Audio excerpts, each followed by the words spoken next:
Good morning, dear students. My name is Janabilova, and I'm an English teacher at Nazarbayev Intellectual School of Physics and Mathematics in Astana.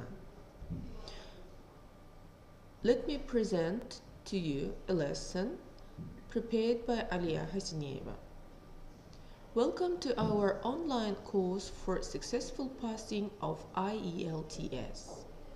And our topic today is improving a text, the language of comparison and contrast.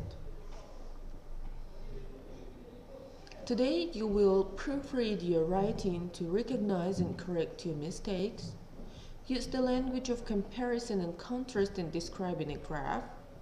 You will describe a graph using the right structure and the language. So let's begin. First of all, I would like you to read the following questions. Look at the graph very quickly. Which feature stands out the most? What are the main characteristics of the graph can you see? Is it possible to group the different types of fuel? If so, how? Which line represents coal and which represent natural gas? How do you know? If you are asked to describe the graph, is it important to put in reasons for the changes in the amount of energy consumed? Which tenses are you most likely used in describing the graph? As regards petroleum, you can mention that over the period consumption fluctuated, but ended the period at approximately the same level. What else can you say? In writing, you should always try to avoid repetition. Are there any synonyms you can use for consumption, rise, fall? So now we will answer all these questions. But first, look at the graph below, which shows inland energy consumption in the UK in million tons of oil or coal equivalents from 1992 to 1995.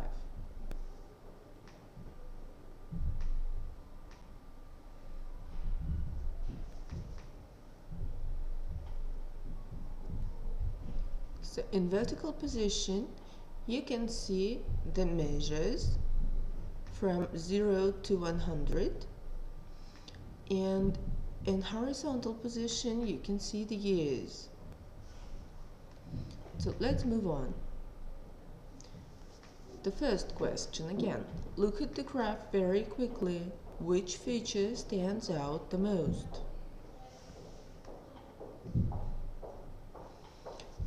The relationship between coal and natural gas, and this is called an inverse relationship. Next question. What are the main characteristics of the graph can you see?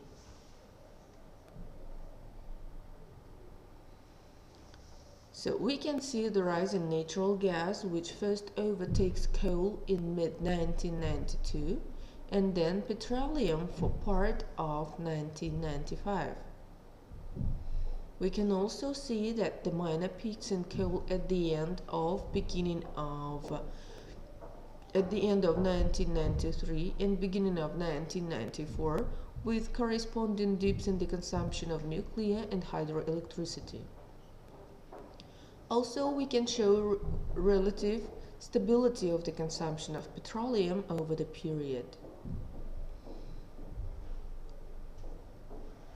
The slight increase in the use of nuclear and hydroelectricity can be also clearly seen.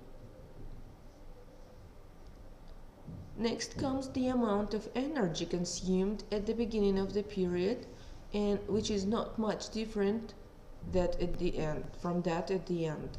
So over the period, the amount of energy consumed is relatively constant. We can also see rises in one energy source are mirrored by falls in another. For example, coal gas, coal nuclear, and hydroelectricity. Wonderfully done, guys. Put down the answers. The third question is Is it possible to group the different types of fuel? If so, how? Let's see the correct answer. You can divide the energy sources into two types, fossil and non-fossil. To fossil energy sources, we can refer petroleum, coal, and natural gas. To non-fossils, nuclear and hydroelectricity. Fourth question comes, which line represents coal and which represents natural gas? How do you know? Look for a pattern. Nuclear and hydroelectricity is below the line, coal is above, and so on. The fifth question. If you are asked to describe the graph, is it important to put in reasons for the changes in the amount of energy consumed? Of course not, unless you are asked to do so. Question 6. Which tenses are you most likely to use in describing the graph? So we usually use the present simple and the past simple. You can use the present simple when you are describing the graph as you're looking at it. Don't forget that the information on the graph remains the same. It does not change. It's like a fact. Water boils at 100 degrees centigrade. Then see the answer to number 2 above. You can use the past simple by way of contrast to talk about the dates.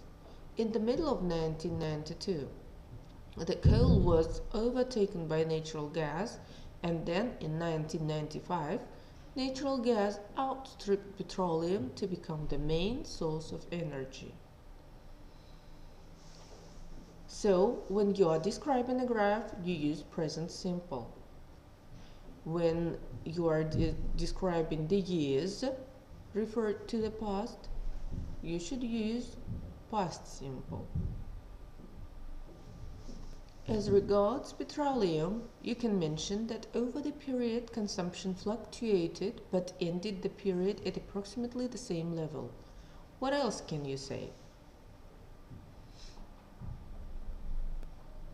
We can also say that consumption can be divided into two parts.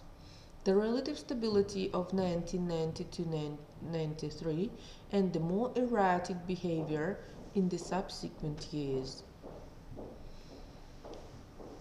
Question 8. In writing, you should always try to avoid repetition. Are there any synonyms you can use for consumption, rise, and fall? Of course, there are some. For consumption, we can also use such words as use, usage, the amount consumed. For the word fall, we can use decline or drop. And for the word rise, we can use increase, climb, or go up. Please pay attention that we do not use the same words with different prepositions. We cannot say fall down or rise up. Now please read the text attentively and correct the mistakes. The graph shows the energy consumption from fossil and non-fossil fuels in UK in million tons of oil coal equivalent from 1992 to 1995. The second passage. A striking feature of the graph is the rise in the use of natural gas. Gas consumption was steadily upwards, overtook coal towards the end of 1992 and finally outstripping petroleum in 1995 to become for a period the second most popular energy source. Let's correct the mistakes. Now please explain to me.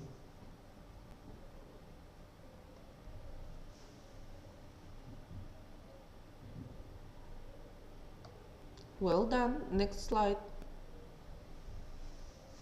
The rise was coincided with a drop in the use of coal during the period 1992 to 1995.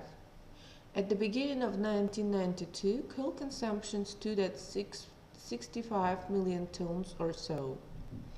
In the first quarter of 1992, there was a brief steady climb, and then, from then until the beginning of the third quarter in 1995, the trend was markedly down. The fall down first was quite steep. From the end of 1993, consumption was steady with two minor peaks at the end of 1993 and 1994, which were corresponded with two troughs in the use of nuclear and hydroelectricity. Then, from the beginning of 1995, coal consumption resumed its fall. Now let's analyze the mistakes. Explain to me.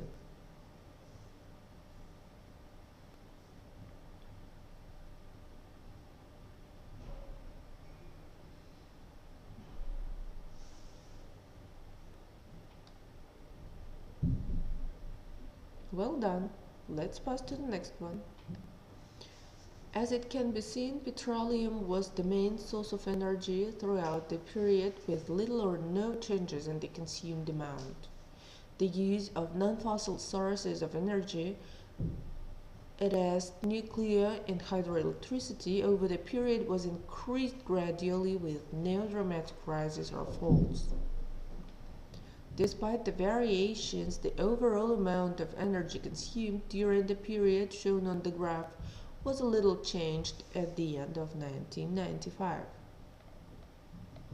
Analyze the mistakes, please. Explain them to each other.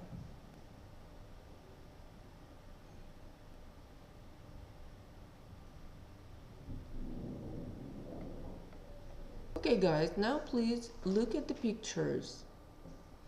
You can see the three of them. What do they have in common? You are quite right. It is a gap year. Now please let's discuss. Why take a year out? Please tick those points that are appropriate to you. Discuss them with your partner.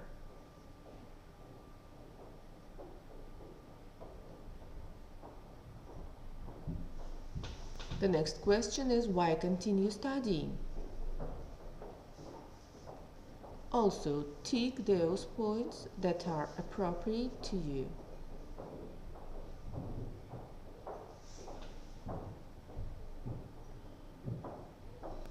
What would you do? Would you continue studying or take a gap year? Of course, it depends on circumstances. Let's read the question and underline the keywords. The table shows the results of a student survey. The first table shows the reasons why students choose to defer their degrees for a gap year. The second table shows why others choose to continue their studies immediately after high school. Now please summarize the information by selecting and reporting the main features and make comparisons where relevant. Write at least 150 words.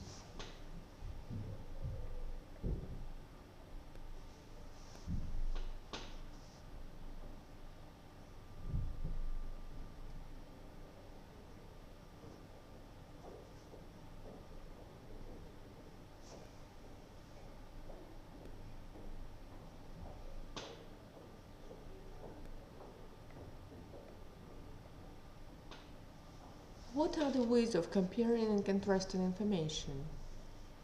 We can contrast each reason in order of importance, or we can contrast all the information in the first table with all the information in the second.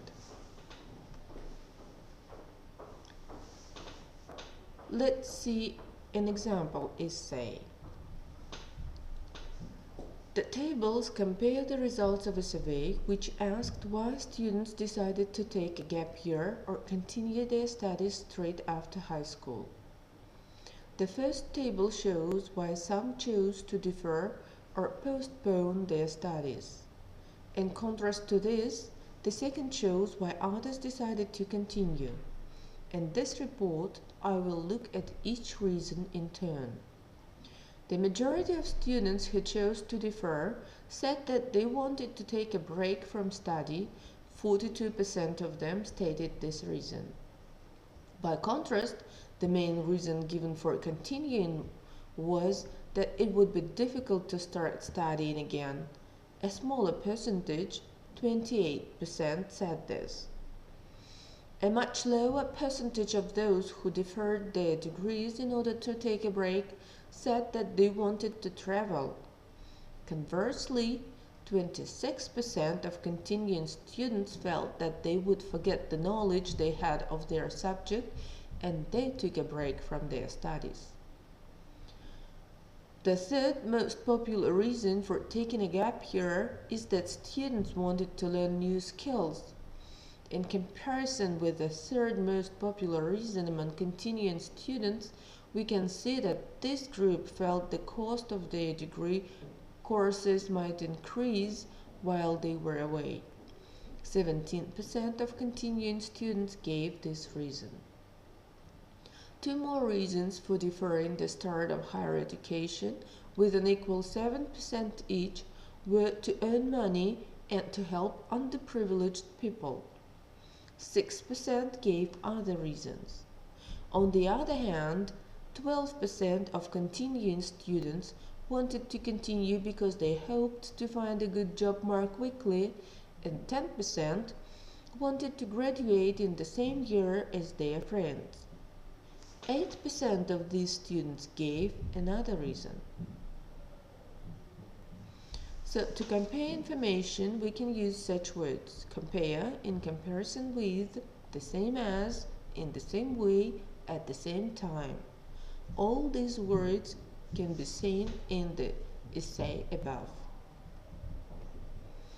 To contrast, they were used in contrast to this, by contrast, conversely, on the one hand, on the other hand, on the contrary.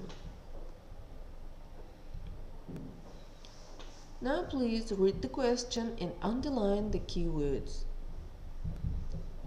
The table shows the results of a survey of students who differ in their degrees. The first table shows reasons why students prefer to stay at home in their own country. The second table shows why others choose to travel overseas. Summarize the information by selecting and reporting the main features and make comparisons where relevant. Write at least 150 words. Thank you guys. Answer my questions please. What was interesting for you today and why? What didn't you like in the lesson and why? All the information can be found in McCarter, Easton and Ash, a book for IELTS 2nd edition 2003, Lewis Harrison, Carolyn Cushion, Susan Hutchinson, Achieve IELTS 2, Marshall Cavendish Education, and also on the site www.eslforfree.com. Also, all the information is stored at moodle.nis.edu.kz. Thanks for your attention. Goodbye.